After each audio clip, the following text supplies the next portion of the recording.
Get started if we don't mind. Couple things is I got three new job postings since yesterday. The top three there on the overhead. The first one's a part-time at Rock River Water Reclamation District. It's a 6 week job. Starts October 17th, $15 an hour.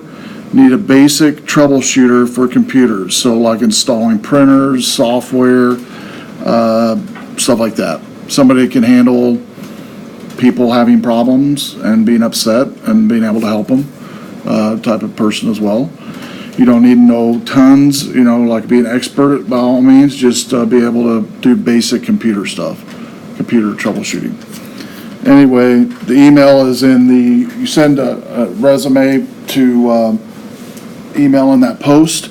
If you need help with a resume, if you click on the My Future link at myrbc.org, there's a link at the top called Resume Builder.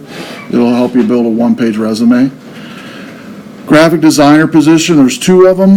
One is at Image Signs Inc. The other one is at Meridian. Image Sign Inc. is needing a Photoshop person that has some Photoshop layout experience. And also Meridian, same deal. And both of these will work around your school schedule. And they were, both are good companies. So I believe Mike at the web developer, that fourth one down, is still in need of a web developer at Quiet Light Communications. And so 4 positions there if you're interested, or if you know somebody it is, you can forward it to them. And questions about job postings?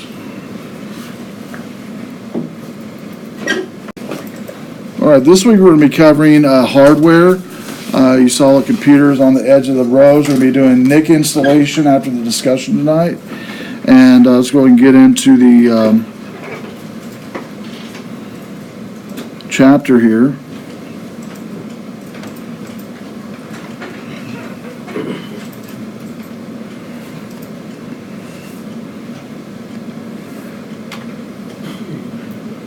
Okay, let's see. It's chapter 6 this week, and the lab again is on NIC installation.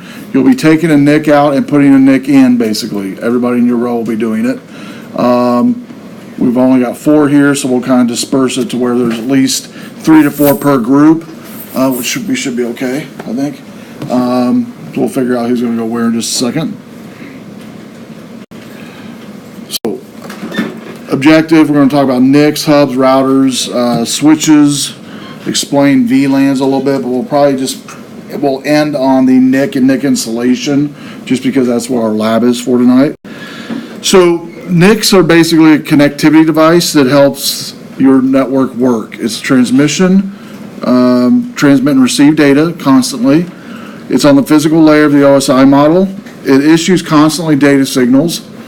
It assembles and disassembles frames, interprets physical addressing, and determines what's called right to transmit. It's a smart hardware. It does have prioritization. It can tell when network is congested and adjust accordingly. It's under the network management protocol, so it can be managed by network admins and different types of software. Like you can boot from a NIC card if a computer's shut down or a server shut down. A lot of the newer NICs will let you do that. And so you can remote into any computer from anywhere in the world if it's set up correctly and push a signal to it and it'll start up from the NIC. Buffering is also part of NIC, has constant buffering going on all the time. And traffic filtering. It can tell what port things are on. It doesn't really do any filtering. It just knows where things are coming from and what ports are coming from. It doesn't analyze any information. It just brings it in, pushes it out. That's all it really does. And it's important because without a NIC card, we couldn't have the network. Couldn't have a network, whether it be cellular, wireless, or wired. Okay, we have to have a NIC card in all those scenarios. You have wireless NIC cards. Your cell phones have a cellular NIC card. Your laptops have a wired and wireless NIC card. And so NIC cards come in different forms and fashions, you'll see, but every device that's on a network needs them. So there might be times, and you'll practice it tonight, where a NIC card fails. It gets fried by electrical storm, which I've had happen before. And it's nice to know how to uninstall and install a NIC. It's pretty simple to do. But the main thing about anything hardware-wise with computers is to static electricity. Make sure you're not, some people just have more static electricity than others too, by the way. But the way the case mods are made on these computers, you'll see in all, even the newer ones, these are old, but even the newer ones, the cases are made such that if you pick your hands and put them on the case and stand still and just rub the case a little bit, any static electricity you have will go into the case of the computer. It's the way they're designed. Laptops are the same way, tablets are the same way. So that's about the only thing I could warn you when you're installing anything hardware-wise in a computer. And make sure your hands are clean, they're dry, not sweaty. Make sure you're not sweaty and you're dripping sweat into the motherboard wouldn't be good. Relax. Don't take the item out of the box till you're ready to install it. That's another one, a little tip to help you. You might have heard of grounding straps. You really don't need them. I've never used them before. Even companies you go to see that do PC repair, you'll see grounding straps on the shelf, but it's very rarely used. Just because if you use the right precautions, like I've already mentioned, you're usually okay. All right? Make sense? And so not to say you couldn't use grounding straps, and it wouldn't, not that it's a bad thing, it's just kind of a waste of money in a lot of settings, especially consumers, and a lot of shops, like I said, don't use them if you use the right precaution. And so again, just clean hands, don't walk around a lot while you're working on computers, static electricity, and rubbing your hands on the device prior to installing, and unboxing it right when you're getting ready to install it. That helps a lot. Especially with NIC cards, you'll see in a second, there's little tines at the bottom of it. Don't touch those with your fingertips, because the oil on your fingers, if you were to seat it in the motherboard, could fry the motherboard, just the oil on your fingers. Some of us have more oil than others. All of us have some, but it could cause some damage. So NIC does have some dependencies. They have dependencies on access method, transmission, speed, connector interfaces, whatever they might be. It could be a wired, wireless connector interface. And they need to be compatible to the motherboard. When you buy a computer or desk, laptop, or tablet, generally they're, today's computers anyway, they're onboard NICs, meaning they're soldered to the motherboard. And you, like for a desktop like these, you might have a slot or two open just in case your onboard NIC card goes bad. You can then replace it with a life-size one. Also, the manufacturer of NIC dependencies, there's different manufacturers. 3Com is one, Intel is one. Those are just a couple of popular manufacturing NICs. Bus, what that means is on the motherboard, there's a whole, you might have seen it, you'll see them when you open these up tonight. There's a path on a motherboard of, different lines, different soldering lines all across the motherboard. What that is the actual bus of the electricity going through the motherboard from hardware to hardware. So some hard drive from the motherboard, memory from the motherboard, CD-ROM to the motherboard, USB to the motherboard. All falls upon a bus. The same with the NIC card. And so it's just a pathway for data and electricity is what a bus is. The motherboard uses a bus to transmit data on components already mentioned, memory, processor, hard disk, NIC. It's different according to capacity a bus is. It's defined by the path width, the width of that soldering on the motherboard, and the path of that data determines what's called width of the path and also clock speed. Clock speed is determined by, again, the motherboard and the chip on the motherboard. And path sides can be parallel. They are parallel bits transmitting at any given time, and they're proportional to the attached device's speed. So you never have a path that's too wide to overblow the motherboard or too weak, too narrow to not push enough data through. Expansion slots you'll be playing with tonight. There's expansion slots for NIC cards, expansion slots for video cards, expansion slots for sound cards, just to name a few. Expansion slots for scanners, both handheld scanners and bed scanners for like pictures. They're on the circuit board, they're on the motherboard, embedded on little expansion slots. And the expansion slots have electricity that's attached to the bus of the motherboard that makes the device work. And the computer itself controls that device, centrally controlled through what's called the CMOS,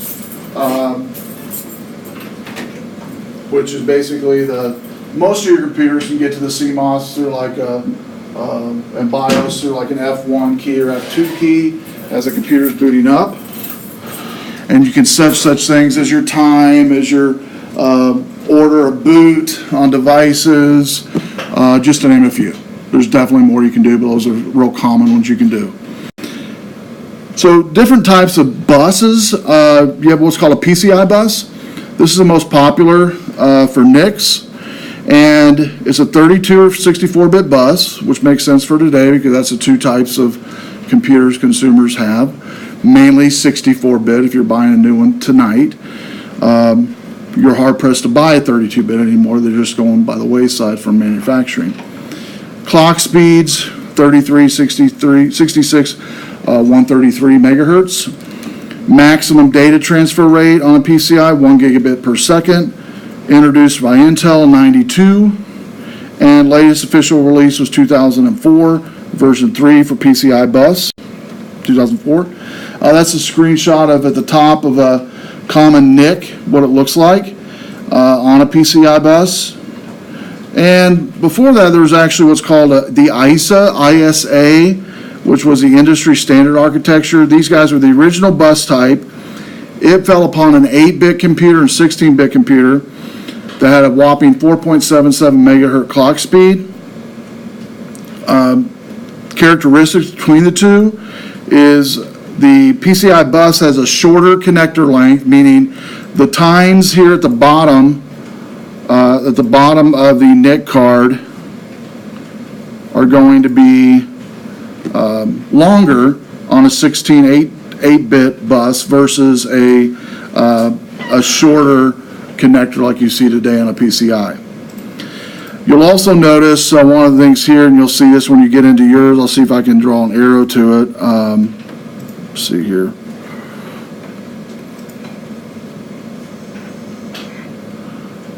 Which one of these arrows? There it is. Right there. So right here, this little slot, let's see if I can blow it up a little bit more. That little slot right there, that actually is on the slot where the motherboard is, where the slot goes for this to be seated, can only go one way. And you'll see it whenever you put your NIC card in tonight. And so that's actually in fact, there's two of them on this one here and one here. And it's actually to help guide it into the motherboard slot, into the slot board of the NIC card. And there's really, only one way to fit it in. And these are the ones I was telling you about, the tines down here at the bottom, these silverish, bronzish tines. You don't want to touch these with your fingers. Okay. Now, next, PCI Express.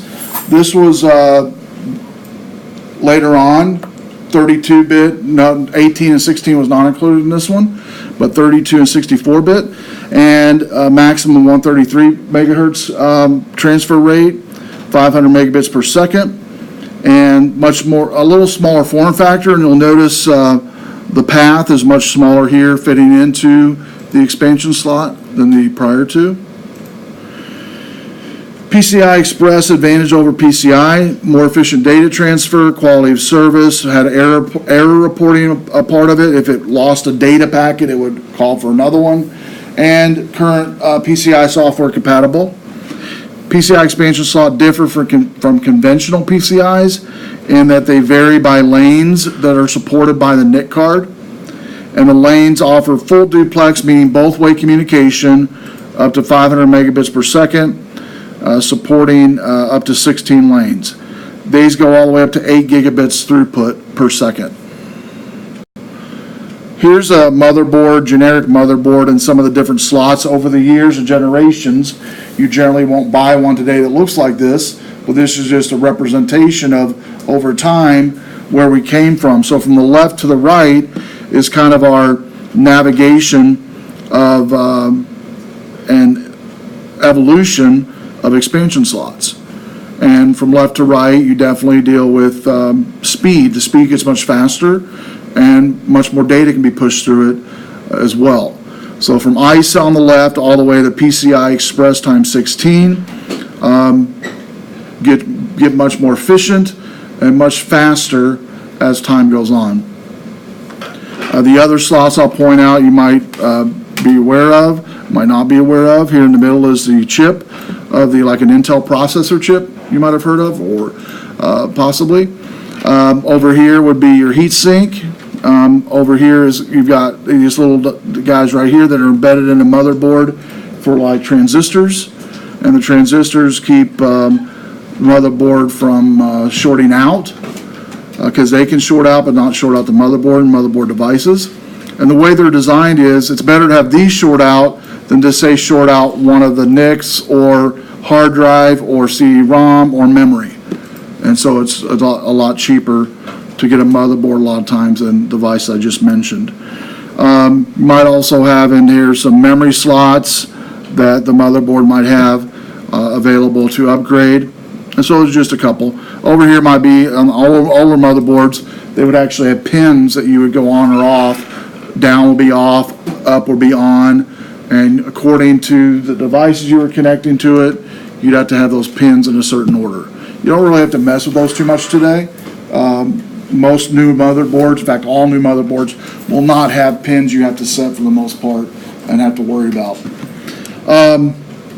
So when you're determining a bus type, it's within the documentation, and what that means by bus type is you're determining what type of NIC card to buy. Your documentation will tell you what type of bus you have on your motherboard, and if you don't have documentation on your motherboard, you can and if it's a newer motherboard, like say within the last 5 years, usually a PCI or PCI Express you're going to be fine with, and you can tell by the data path of that if it fits or not. You can though look online. All documentation for motherboards are online now, so, and look inside the PC case to look at it. That's what I generally do. You don't have to look at really the motherboard documentation, you just look at the case once you know what these look like, what the different slots look like. And if you have more than one expansion slot, again, matching it with the bus. The most common one are going to be PCI Express today for common NIC cards you go out and buy. Let's say Best Buy or places like that, Office Depot, they'll have those. Peripheral Bus Standards. This is where you attach peripheral devices externally to your computer, and they do make them for NICs. External devices connected to USB for NIC, external devices connect to other ports for NIC. So external connection advantage is very simple. Like a USB 3 to NIC is real simple. You just plug it in, install drivers, and you're good to go. PCM-CIA, that one is a slot. It looks like a credit card. It's one of my first laptops I had when they upgraded the laptop from like a serial port to connect to the network to an actual Cat5 cable. We had to get one of these PCMI-CIA slot cards to shove into it, and they advanced from that to what's called a PC card that ran a little bit faster, and here's what it looks like. That was my very first 3-com megahertz adapter, 10-100 speed, and this little thing on the end here, you would push it in and it would pop out, and then you would push it in and it would be seated, and we would just leave it in the laptop, because if you down here at the end, these shoved into the laptop, and so by taking those in and out of the laptop a lot of times it could bend the little metal tines in there, and so it was best just to leave them seated in the laptop. But those were real popular in like the late 80s, early 90s, and into the mid 90s, while the transition was happening where laptops actually had embedded NIC, NIC ports for Ethernet. And so this was a standard in the 90s because laptops yet did not have universally yet manufactured onboard NICs. So they were 32-bit running 33 megahertz, matching the PCI expansion board standard. The Express card came next, a little bit faster, 26 pin, 250 megabits per second, 500 megabits per second total. Same direction and same standards as the PCI Express. And they had two sizes, 34 millimeter and 54 millimeter wide. That's what those look like. And they would actually fit again in desktops, laptops alike, and they had little slots for them to fit in. Again, you're not going to buy computers today for the most part that have these. You can special order or build your own, but they don't really manufacture these like they used to. Specialty shops you get them from still, but we would even get these to upgrade memory, add memory without memory chips. Could be used that as well. USB, first generation was 1.1, USB 1.1 at 12 megabits per second. Then came 2.0 USB at 480 megabits per second. Today, the super speed USB is 4.8 gigabits per second. This is a screenshot of a USB NIC that you can buy still today, where you plug it in a computer, laptop, desktop, install some drivers, and here on the end is where you pop up a little plastic pop-up and put in a Ethernet cord for connection. So if your NIC card died and you didn't want to mess with installing a NIC card on a desktop, or if you have a laptop and you can't afford or don't want to mess with taking it in to get it repaired, to get a new motherboard with an onboard NIC, this is much cheaper. This device here costs about $40, $45 to use, and works just fine. FireWire, you might have heard of this. It began, the Apple computer used this and invented it actually in the 80s, and then in 95, IEEE used it for all standardization for media.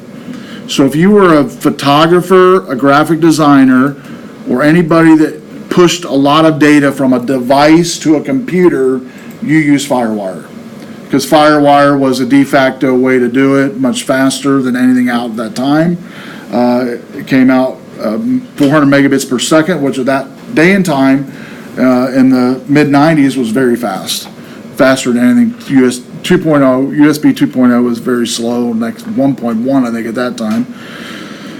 Newer version, latest version of FireWire went up to 3 gigabits per second, but you don't hear much of FireWire anymore. It's not really around anymore. Not that you can't find like older computers and desktops and laptops, you will, but it's been pretty much replaced by USB 3 and Lightning connector. And so it connected most peripheral devices. You could get FireWire for cameras, FireWire for external DVD players, DVD readers and writers, printers, everything you could get them for. It could also connect small networks. You could take a one that had both ends, both male ends, plug it in to a computer and connect them just like you would a Cat5 crossover cable like we did last week. And then you could connect them and transfer files and things of that nature with a FireWire cable on both PC and Mac.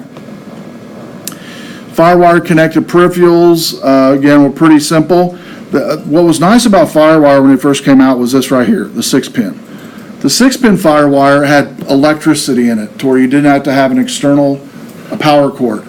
So you could actually, if you had a 6-pin FireWire device, you did not have to have also a power cord for that device. There was power in the 2 pins of the 6, basically. And so that was really nice because you could use an external DVD or CD player and not have to have power or an external printer, external scanners, and the power would actually run through the computer device you were connected to. And so that was really nice, and a lot of people used it.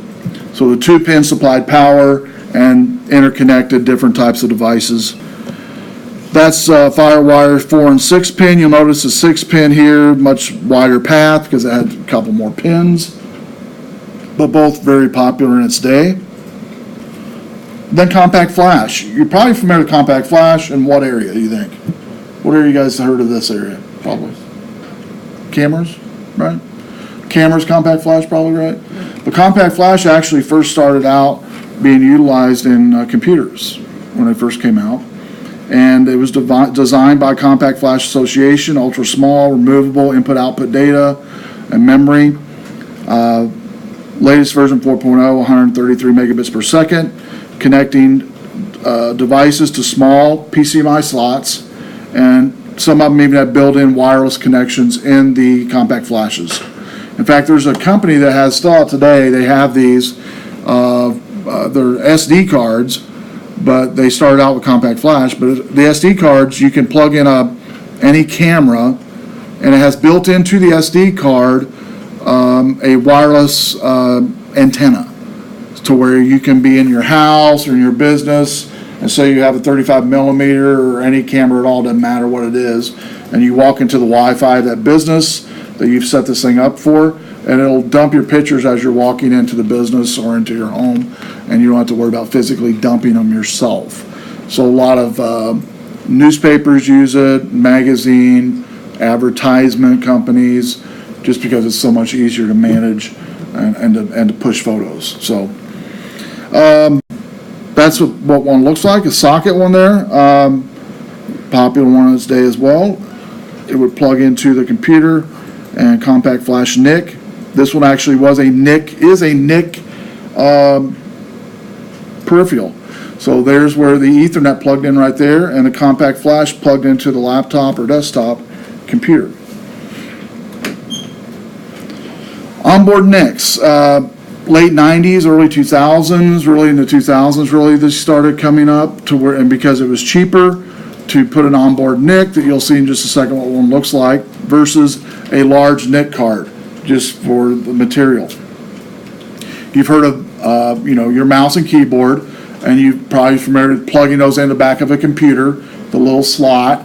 What they did was they took the same circumference of a device as a mouse and keyboard and made it for a NIC card. Just enough, a little box, basically just enough on the NIC motherboard, to plug in your NIC Ethernet, and that's all it was. Nothing more bigger than that. So not a lot of plastic. In fact, mainly plastic and a little bit of metal, and that was it. Newer computers, laptops, all have these now by their default, and are integrated in the motherboard. Saves space, money, frees up expansion cards for other things like heavy-duty video cards, things of that nature.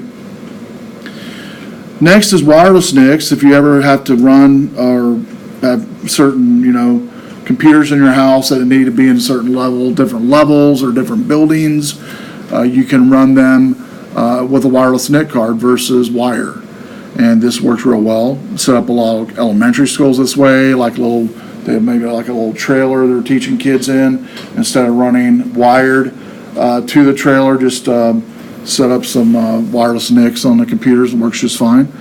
And disadvantage, though, is more expensive, but really not much if you think about it, because when you talk about setting up in the unit or your house a switch or router or hub and running cable, it's about the same, really. It probably, in my mind, it's a little cheaper probably.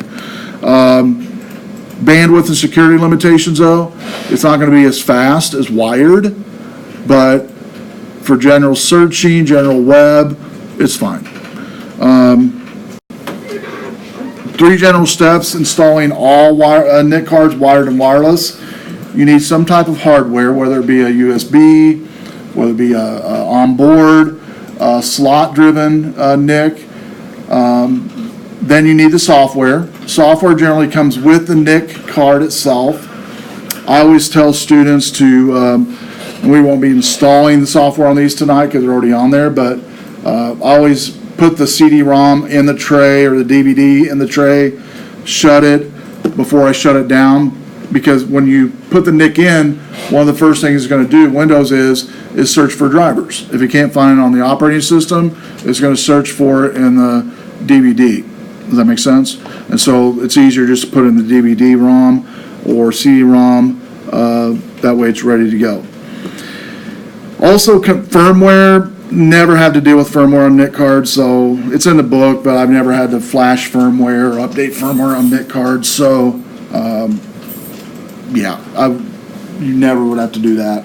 I've never had to do that, so I'm not saying you would never have to do it, but I've never had to do it over the years. EEPROM is electronically erasable programmable read-only memory, part of the NIC. It's as electrical charges, read-only memory data erased and changed.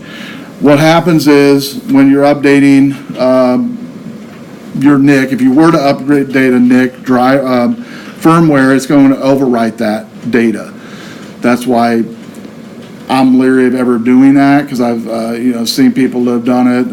I've done it on motherboard upgrades and fried the motherboard for applying the wrong ROM to that, a wrong upgrade firmware to that device. So very rarely would you ever have to do that. So I've never had to do that in my life of installing NIC cards. Manufacturing documentation. Honestly, do I ever read that? No, I don't. So I don't reckon you don't need to. Honestly, if you follow certain steps, like you'll learn tonight, and that's the way I learned it when I first started doing PC repairs. Somebody showed me. It's pretty simple. Tools today these are old school computers, by the way, as you can see, if you didn't already notice. But new computers today, you don't even need tools. Like, you guys are going to be having some cheesy screwdrivers and stuff tonight. But for the most part, today's computers, it's all levers and switches, and the case comes open. It's pretty simple. Even the NIC card on most of your computers today has like a little lever. You lift it open and it just comes out. No screws or nothing involved. But I guess some of the safety features I would recommend as we get into it here in a bit is, again, just making sure you're not running around a room rubbing your feet on the carpet. That's not a good idea. Sweat, moisture, wipe your hands, dry. But all the just common sense stuff. Toolkit, really, at the most part, would be a Phillips screwdriver. About the most you're going to need for installing or uninstalling a NIC on old computers. New computers probably need that. No, you don't need that. Unplugging the computer. Time-wise, whenever I do a NIC installation, I always unplug them from all power and all peripherals for 30 minutes. Just let them sit there. Because what happens is there's inside of your computer, especially your desktops, laptops not so much, but desktops for sure, the power supply. It's magnetic inside that power supply, and it takes a time for the electricity, even after it's unplugged, to dissipate from that power supply and suck it into the motherboard and into the case and then into the table wherever it's at and dissipate. Does that make sense? It takes about 30 minutes roughly is what's been estimated. So if you just let it sit there for 30 minutes and literally unplug everything, don't keep anything plugged in. So power, USB, everything, unplug it all. Let it sit there for 30 minutes. I always rub the top of the case mod before I start taking anything out. Just put my hands on it like this, rub it. That's it. That's all you got to do. And any electricity you have in your hands will be dissipated in the case. Then you open the case, find the slot, insert, or in this case tonight, we're going to take the NIC out, put a NIC in. Brackets. There's generally brackets on some computers. The brackets on it's talking about here is there's a bracket attached to the NIC, but some older computers literally have a bracket that goes over the NIC to kind of screw it down on top of it. These don't have that. Replace the cover, hand screws maybe if you have them. These do in here, but some of your new ones won't. It'll just be like a lever and a latch, done. And then software for NICs. All modern computers, if you had a newer computer in, let's say, the last couple of years, you had to install and reinstall a NIC card, the drivers would be in the operating system. If it's a name brand NIC, meaning Intel, 3Com, the drivers are already going to be in there more likely, but irregardless, the NIC card will come in the box a DVD or CD, okay, for you. So I always just put it. Now, some of your modern computers don't have a external DVD or internal DVD or an external or internal CD player, so you might have to get an external DVD or ROM, DVD player or CD player. And I would recommend that too, by the way, if you have a laptop that doesn't have a DVD player, which most of you probably don't if you have a new laptop, and they're not real expensive. I have to use one at least 6-8 times a year, roughly, and you just have to use them sometimes. And so you can buy them on like Amazon for $40-50, a good one. And so I recommend keeping one. It'd be nice to have. Here's what it looks like when it's seated. One of the things I want to mention here when it's seated is if you look at there's no tines showing on the path whatsoever. What I mean by that is, let me just point it out here if I can. So right here at the base of the slot, you'll notice there's no metal tine, no brass showing whatsoever at all. If there is, it's not seated well. So you need to check both sides of the NIC, and you'll do that tonight when you take turns. What's going to happen here is in just a moment is the first person in your group will unscrew the back, take off. Some of these have 2 NICs, so you'll decide which one you want to take out. That person will take that NIC out, and put it back in. Then the 3 or 4 people in your group will take out, put it in. Then the last person will have to put the case back together and screw it up on the back, and then put it up here on this black card. That's simple. But when you're seating the NIC card, one of the things you want to make sure to do is stand right over the top of it, so you'll push the computer towards you to where the NIC card is closest to you. It's going to save your back, especially if you're doing this all day on PC repair, so you get a job doing that. You want the table. These tables are kind of low. You'd want them a little higher generally, but they're okay once you get to about like that. And then what you'll do is when you seat the NIC card on the slot, you want to kind of gently rock it into the slot and put a little pressure in it with your thumbs, and that's it. Okay? And again, just not touching where I'm pointed to with the arrow there. Don't touch those with your fingers, and you're good to go. Here's a PCMI slot. If you ever do come across these in, say, a business and they have these around still, maybe an R&D place or some old computers around, just leave the slot in it. Don't take it out because, again, there's like 50 little metal tines in there that can be jammed up.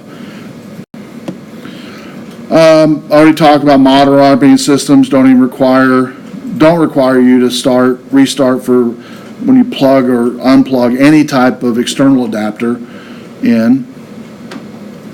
Servers or other high-power computers can have multiple NICs. Some of these computers are servers, by the way, so that you might see 2 NICs in here on some of these. And you just repeat the installation process for those. Device drivers, talked about that. Usually comes with the NIC card, and it's in the box. There is some drivers needed, and I'll pass out this right now because I want to go over the second sheet on this one. There's some information that's going to be helpful to you. And after you're through here, in just a moment, we'll get started. After you're through with the lab, there are some questions that your group's going to answer once I put you guys in their groups here. So we're going to go right to the second page to talk about some protocols before we get into the lab. We're almost done with the discussion here. So if you'll go to the second page where it talks about adding proper NIC card and drivers at the top there. It says open the network options panel on your control panel. And then it says at this point, you need to add the various options necessary for peer-to-peer functionality. Those include protocol to support peer-to-peer, client software, peer-to-peer services. An example where it says add to protocol number 3, Microsoft TCP/IP. That's needed. We used that last week or week before, I guess, on the LAN lab. Next is on number 8 through 11, Microsoft Network Clients. 11 through 14, well, the second 11 through 14, file and print services. If you remember last week, we came across that back in the back row. We had file and print services turned off. That's why we couldn't see each other. We finally figured it out after about 30 minutes of troubleshooting the NIC card and the wires and I don't know how many times we unplugged the Cat5 from the NIC card and put it, and we went through about 3 hubs, and finally I looked at the screen and go, hey, the file and print services are turned off. So we turned that on, guess what, it worked. So you need the services if you're going to share files, turn those on. And by default, by the way, generally, by default, 99.9% of the time, these are all done for you when the NIC installs properly and grabs the drivers. All these are already set up by default. Very rarely today do you have to go in and manually add any of these. They're all by default added. But it's good to check to make sure they are added and turned on. It's a little checkbox to the left of all of them. Number 15, basically on clicking OK to close the control panel, and if necessary, running the CD that came with the manufacturer, CD and the CD tray. And again, if you put it in there prior to shutting the computer down and let it sit for 30 minutes, you're set to go. If you put the driver in there prior to doing it. We won't be doing part 5 in class, but I wanted to go over that for just a second. By the way, the reason I went over this was you will have questions at the end of this. This page is going to help you, by the way, a little bit.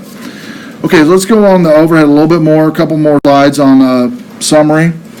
So NIC installation cards you've got, or interface cards you've got, a whole bunch of different types of installation or NIC cards. You got wired, wireless NIC cards, PCMIA, compact flash NIC cards, repeaters and hubs. We've talked about those, what those are.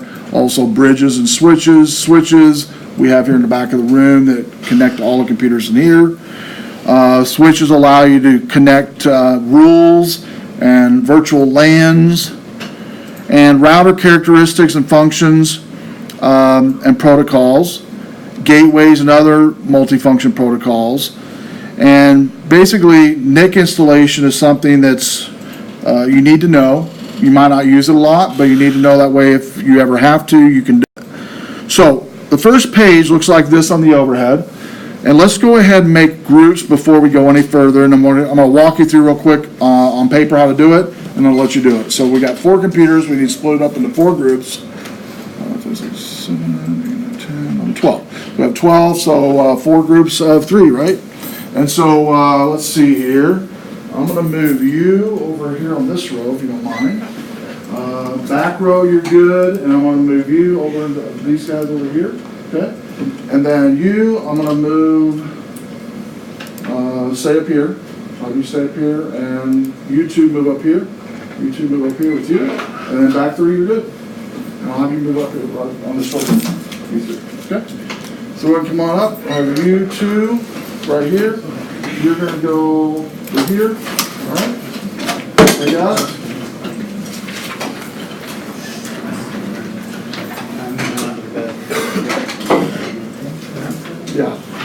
Yeah, you're all moving up one. Back row's moving up 1 row. Yes. Second row moving up to the first row. There's methods in madness. You're good. There you go. Okay. Everybody in their spots now? Should have 3 per, hopefully, if everything worked out right. All right. Okay, here we go. So let's get the handout out. This one right here, we're going to go over first page first and all the way through the end. I'm just going to go over it very quickly. That way, if you have any questions, you can ask me before you start at it, because this is not going to take a long time to do. So part 1 where it says remove the NIC. Remember I told you you'll decide in your group who's going to go first, by the way, and I will pass out these tools in just a second. The PCs are already unplugged. They've been sitting for 30 minutes. You're going to do the proper ESD of rubbing your hands on top of the case, removing the case mod, the first person, locating the NIC you want to uninstall, and again, you can choose a group which one, because a lot of these have two NICs. Once you're installing the NIC, if you look at part 2, on number 4, align the NIC over the install slot, over the slot with the jack facing toward the outside of the PC. Set the NIC into the slot and press down firmly. And what I generally recommend, like I told you earlier, is just a gentle rock into the slot generally works. So that first person is going to bust the case open, take the NIC out, rock it in gently. Second, third person is going to do the same thing. The third person is going to put everything back together, including a lot of these NIC cards will have like a little Phillips screw to tighten it down, and putting the case back together. Now some of these cases are a little harder than others. This one here is a little tougher. The rest of them are actually pretty easy. So this one here just takes a Phillips. It's not impossible, but it's just a little stubborn. Okay, let's flip to page 3. After you're through with your group and you're done, all everybody's done is put together, there's a black card up here. You're going to put all of the computers on. Just lay them down flat right here is awesome. And then you'll go back to your table and you will answer questions 1 through 5. And what we'll do is go over the answers before you leave, that way you know what the answers are, and then we'll be done. Sound good? And you won't be turning any of this in, by the way. You're going to go sometime between now and Sunday, go into week 7 lab and submit your name if you didn't already do that, okay? So let me come around and pass out your tools. You guys get the nicer, so you might actually need a smaller, I don't know. Yeah, that's fine. Yeah, these here. This one here, you got old school there too. As soon as I give you your tools, you can begin. If you guys have hands free, I want to introduce you now. Get fancy ones. Fancy sneaky ones. There you go. All right, so let's get going. Take your time. You're all right. We got plenty of time. You know, you're, okay, cool. And make sure clear some space on the table to lay it down once you get it ready. Clear some space to lay it down.